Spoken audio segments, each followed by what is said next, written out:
Hi, my name is Laura Savard, and I'm a certified functional range conditioning coach and Kinstretch instructor and aerialist based in Burlington, Vermont. In this video, you're going to learn the key concepts of Kinstretch as well as a full body joint mobility routine. Kinstretch is a movement enhancement system that helps develop maximum body control, flexibility, and usable ranges of motion in your joints. In Kinstretch, I like to say that we're training human movement, not positions or certain exercises. So we're focusing on training things that the human body does, like rotation in the joints, flexion, extension, abduction, and adduction. So all the things that we do in Kinstretch help our joints work better the way they were supposed to.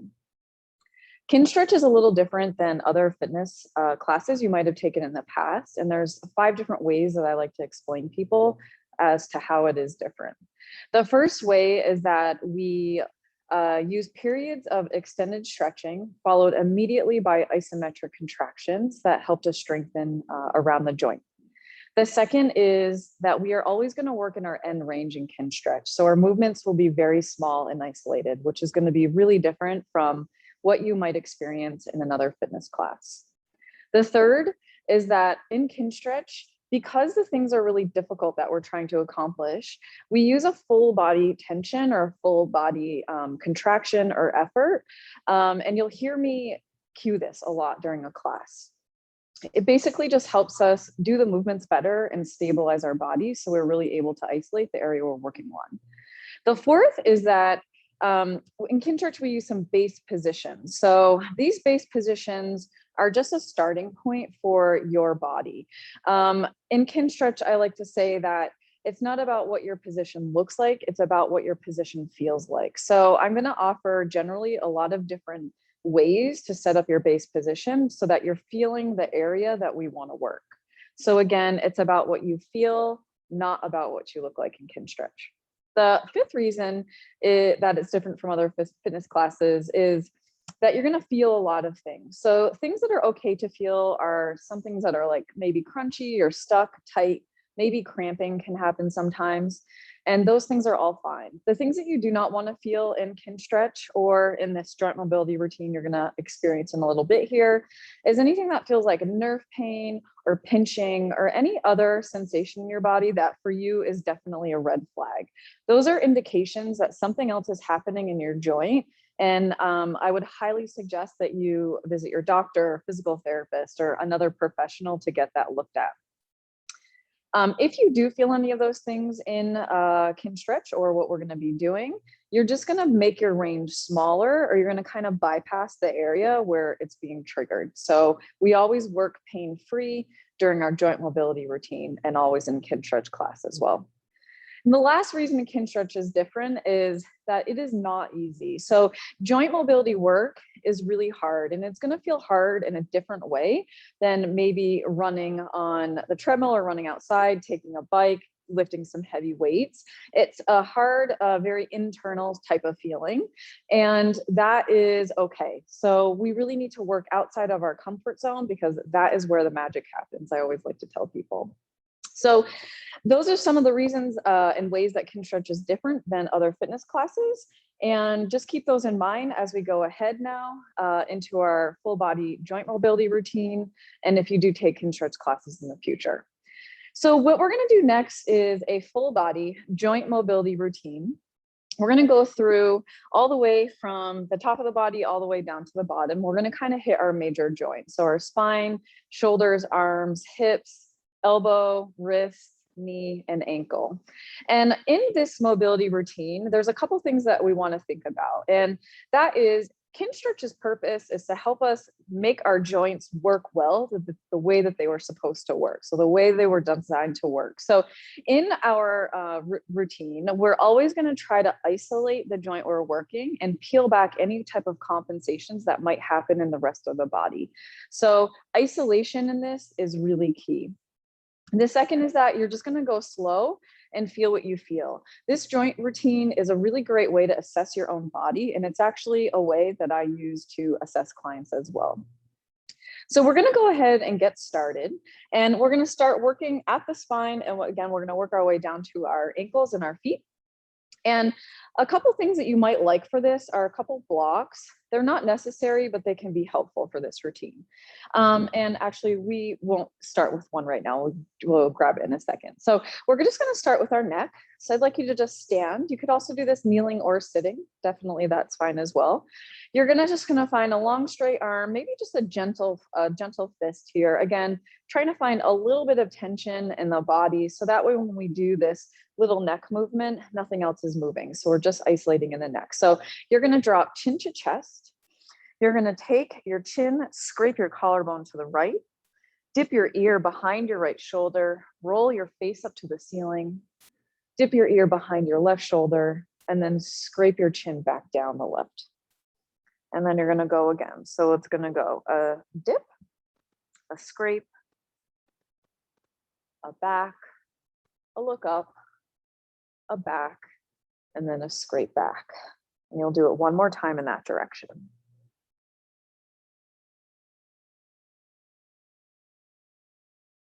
Great. And we're going to do it 3 times in the other direction. So again, chin to chest. You're going to scrape to the left, dip left, look up, dip right, and then scrape right. And now that you've done a couple, you're going to see if you can make the last couple just a nice fluid circling. So what we're doing in this is we're doing something called a CAR, and a CAR stands for a controlled articular rotation. If you've ever heard that before, that is what it stands for, and that's what we're doing right here. So we're controlling, we're isolating in the joint, and then we're just making the biggest circling that we can. Great, come on up. So that was your neck CAR.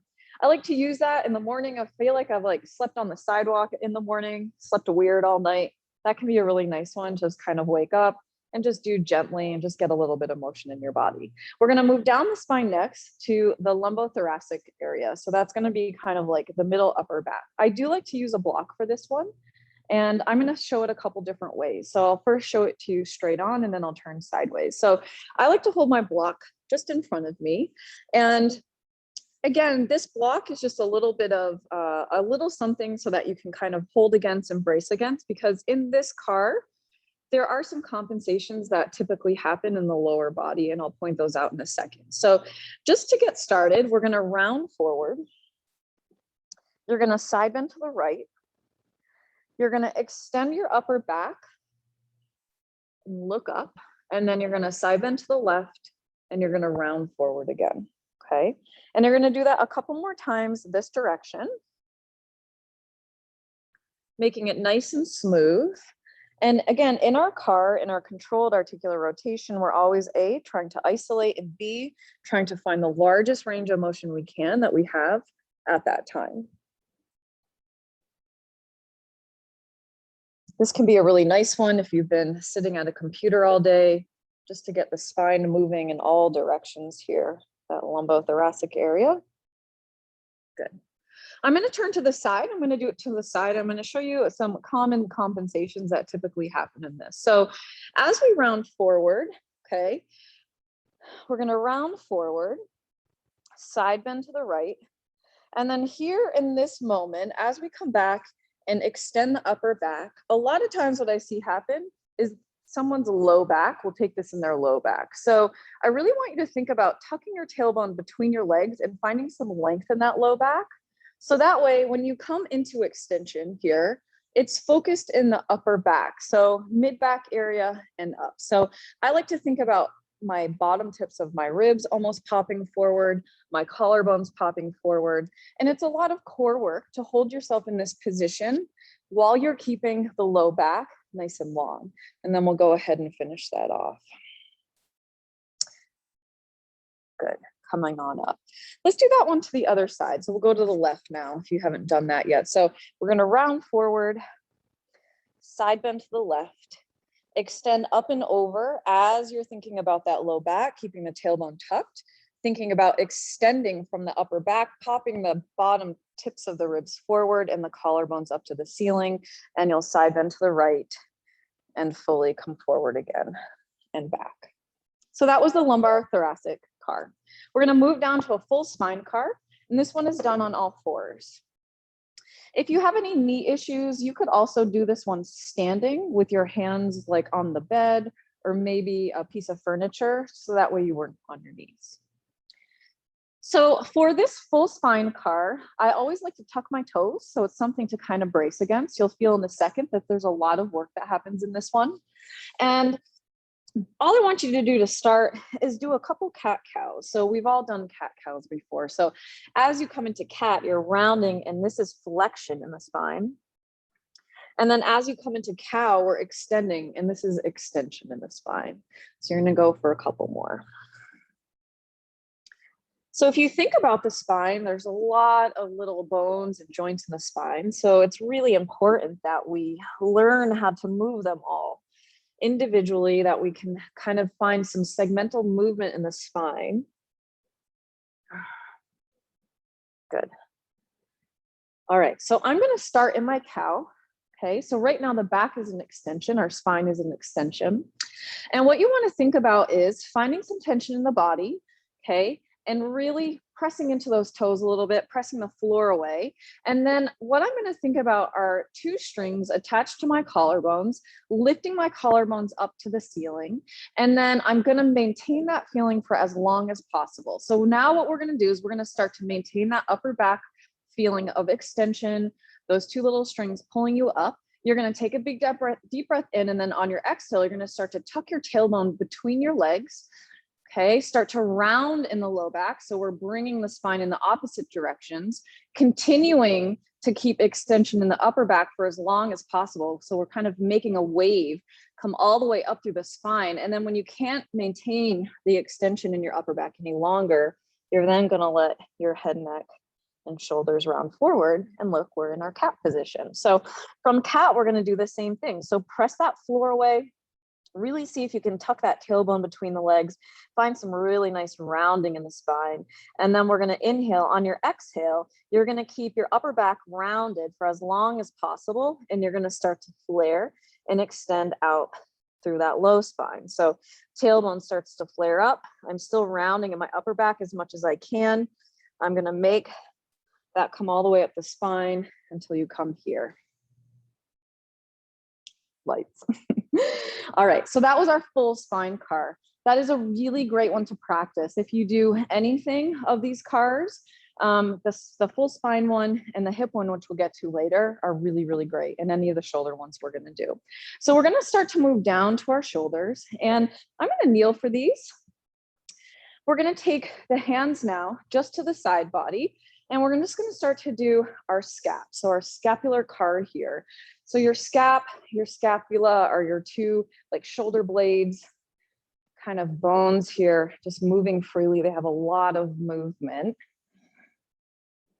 We're just kind of rounding. So the only rule in this one is we're going to keep the hands on the thigh, and the hands will move up and down as a scapula move, but they will not rotate forward and back on the thigh. Okay, so they will come up and down, but they won't go forward and back. So see if you can get them going in the other direction. So now I'm going to go down, back, up, and forward. Down, back, up, and forward. So when you draw them down, that's depression of the scapula. When you draw them back, that's retraction. When you pull them up, that's elevation. When you bring them forward, good. Back up and around.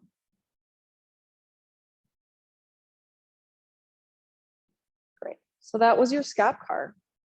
If you have any kind of shoulder issues, this could be really nice movement for frozen shoulder, anything like that, any kind of stuff going on in your shoulder, bring your shoulder through its full range of motion is really healthy for it, okay?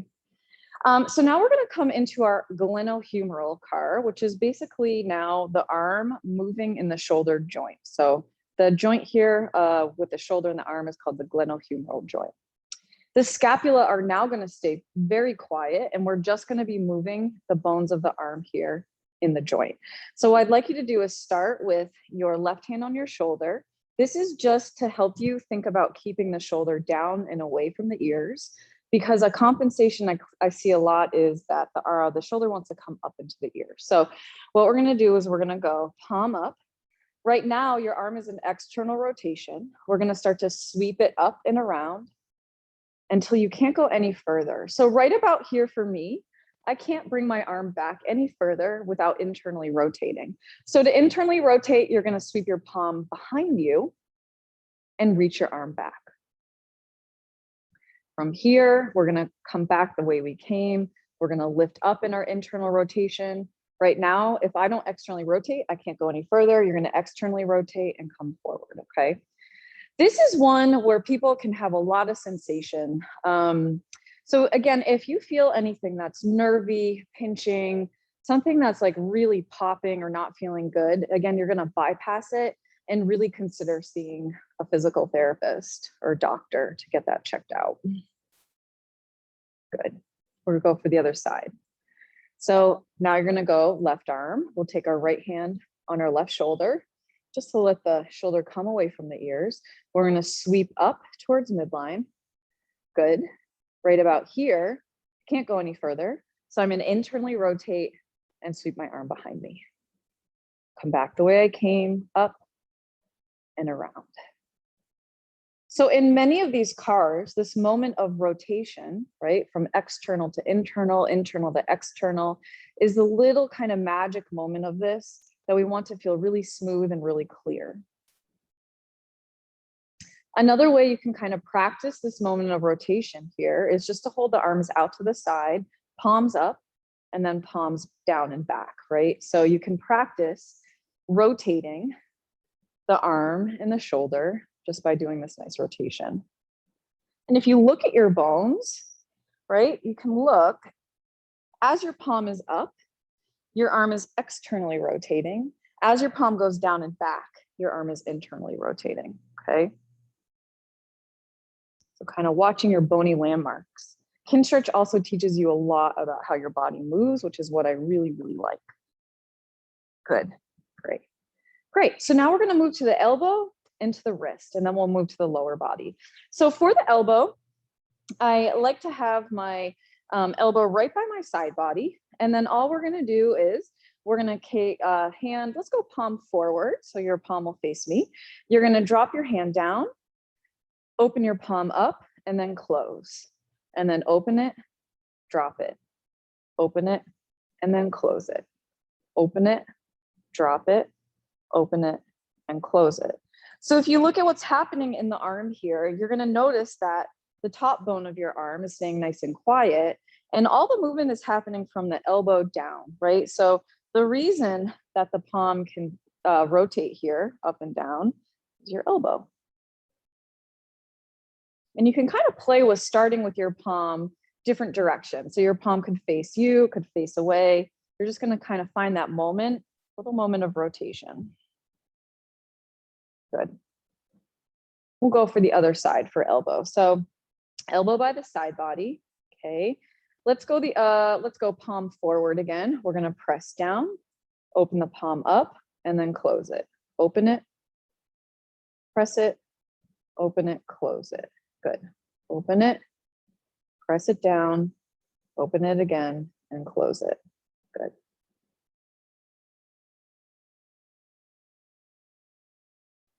I thought that one was cool the first time I learned it.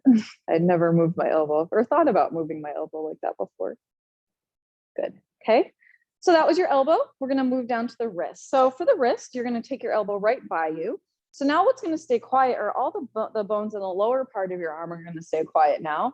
And we're just going to be moving at the wrist. Okay. This is one where a lot of compensations can happen. So I'm going to try to cue that as best I can so you can kind of see what's happening.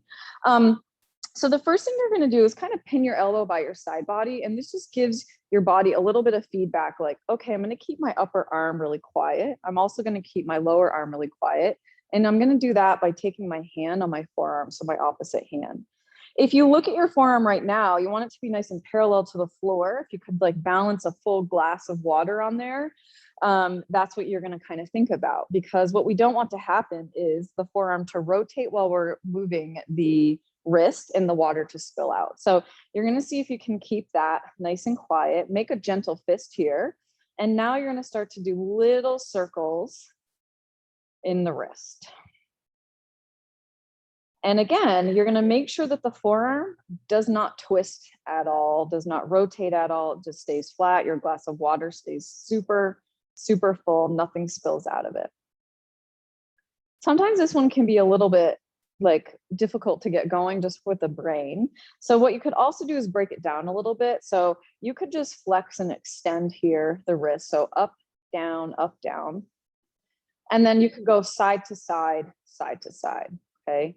So basically then what you're doing is you're connecting all of that. So up, side, down, side, up, right? So you're kind of connecting all of those dots. And sometimes I do like to break down here the movement that's happening, just so that your brain can kind of figure out what it's up to. Great. We'll go to the other side, shake that out a little bit. Good. You can also, again, we did that with the forearm down. You could do it with the forearm up as well. Okay. So you could do it with the forearm up as well. Absolutely. That actually feels really good. Great. Okay. We'll go to the other side. So take your left elbow right by the side body. Again, why don't we actually go forearm up on this one? Why not? And now you're going to take your right hand on your forearm, keeping your forearm nice and quiet. You're going to hold that nice full glass of water. Why don't we go flex, extend, and then side bend, and then see if you can put it all together. Forearm stays super quiet. No movement in the forearm, no spilling of your water glass or whatever you like to drink. Good, go the other direction. Good, and come all the way back and you can shake that out. Great. So that was the upper body CARS routine. We're gonna start to move to the lower body. So we're gonna do our hips next. Using the blocks, we'll go to our knee and then our ankle and we'll be done. So I like to set this up for beginners. I like to have people on their side for the hip CAR. If there's any CAR that has a lot of compensations, it's the hip CAR. So we're gonna take one yoga block. If you don't have a yoga block, you can totally use a pillow, anything else. You could use a little stack of books, something like that. You're gonna come into a side lying position, okay? So before we get started, I'd like you to find a little bit of kind of integrity and stability in the body. So if we are trying to peel back compensations in our CAR, again, we want to find some full body stability and effort. And in this side lying position, the way I like to do it is I first think about, all right, if I were just laying in bed, kind of slumping down, nice and relaxed, this is not how we're going to do our CAR, okay? Because your body's going to kind of move all the way around. So what I'd like you to do is see if you can kind of press into the bottom shoulder. So you kind of lengthen out your neck a little bit. I'd like you to think about lifting your bottom ribs off the floor and reaching that top leg away. So if you could imagine the bones of my spine right now, they're kind of nice and even. So I'm in a kind of a nice sort of neutralish, long, elongated position versus just kind of slumping down, okay? So you're gonna find that position. The other thing you wanna think about is that the back body is lined up against a wall. So my head, my shoulders, my hip, and my foot are all in one nice long line. So I'm not kind of coming forward or back at all, just one nice long line. The second block, or anything you've got at home, is actually just gonna go right behind your hips. And the reason that it's gonna go behind your hips is it's a nice cue for you to see, am I compensating by moving my pelvis in this hip CAR? So if you do, what's gonna happen is the block is just gonna tip over and it will give you a little like, oh, okay, I need to clean that up a little bit. So what you're gonna do is, I like to take my hands out in front of me, just give myself a little bit of stability. You're gonna bring your knee into your chest. So this is some flexion in the hip. And then you're gonna externally rotate. So you're gonna lift your knee up to the ceiling and your toe down. So if you look at what's happening in your thigh bone, okay, as you go for that, as you go knee up, toe down, you're externally rotating in the hip, okay? When I can't externally rotate anymore without the block falling back, and then we're gonna go into internal rotation, okay? So usually when I say to people, lift your knee up to the ceiling, they want to get their knee as high as they can. And by doing that, they actually roll their pelvis back, okay? But then this becomes not a hip CAR. This becomes some sort of like spine hip kind of thing, right? So again, we're isolating in the hip joint and really trying to figure out what the hip can do and what it needs more of. So let's restart that. We're going to come into flexion. So knee in, externally rotate. keeping the hips stacked. Internal rotation is the opposite. So you're gonna draw your toes up to the ceiling and your knee down. And at the same time, you're gonna kick your leg behind you without arching your low back too much, okay? And then drawing it forward. So up, external rotation, internal rotation, kick it back and around, okay? There's a lot of core control happening here in order to keep my spine stable. So you're gonna see that the pelvis is gonna wanna move around, the back is gonna wanna move around, but I want you to find control over all of your other parts. So that way you do this hip car really clean, really stable, and really learning here what your hip does right now, what it needs more of, okay? Good. You can go the other direction as well, which would just be starting in hip extension, lifting up into little internal rotation, so which is toe up, knee down. When you can't go any further, you're gonna externally rotate and come forward. Good. Up. Good, and back. Great. So that's the hip car. When I work with people, generally the areas that need the most work are spine, shoulders, and then hips, okay? So hips are my very most favorite thing to train, absolutely. It feels so good when you start to get into the hips and really working them in a really thoughtful and kind of deep way. So we're gonna go for the other side now. And again, you're gonna set yourself up, align your nice long spine here against a wall, okay? So we're not slumping down like we're sleeping right now. We're pressing our shoulder into the floor and we're finding some stability, lifting the underneath rib cage. And again, taking your block right behind you, okay? All right, so now we're gonna go knee to chest flexion, externally rotate, knee up, toe down. Pause when you can't go any further. Internally rotate, trying to keep your thigh pretty much in the same space. Okay, so then that's gonna go toe up, knee down, and then kick it back. Good, so it's gonna go in, up, rotate, kick back, in, up, rotate, and kick back. And I'm working really hard right now, again, to find stability in my body so that I don't get all kind of wonky in my spine and my pelvis. So this is a lot of work when you get them going really intentionally. We're gonna go one more time on this side. Woo! Oh, good, a lot of work. Great, so we're gonna pop up. We're gonna do our last couple cars here. We're gonna go knee and then ankle. And we don't need our blocks anymore, whatever you've got, you can put them to the side. And again, this could be done in any position. You could sit in a chair. You definitely need to sit in a chair for this because we need the heel to touch something. So what we're gonna do now is I'm gonna take my arm actually and just kind of hook my thigh. And all this is doing is gonna keep my thigh bone really quiet, okay? Because what we're moving now, right? We just moved in the hip. We're now gonna move in the knee and we're gonna keep the thigh bone nice and quiet, okay? So what I like to do for this one first is thinking about my second toe staying in line with my shin, okay? And then also taking your opposite hand actually on your shin, okay? And kind of feel your bones here. So your fib are in here, your tibula and fibula. And you're going to see if you can maybe use your hand, just because this one sort of is a little bit like with your brain, it's kind of hard at first to figure out like where the movement comes from and how this actually works. And sometimes actually using your own hand to get that going can be a really great cue. So you're gonna notice here and feel that the bones in your shin, almost like windshield wiper, they're kind of sweep to the right and then they sweep to the left. So they sweep out and they sweep in, okay? And see how this feels.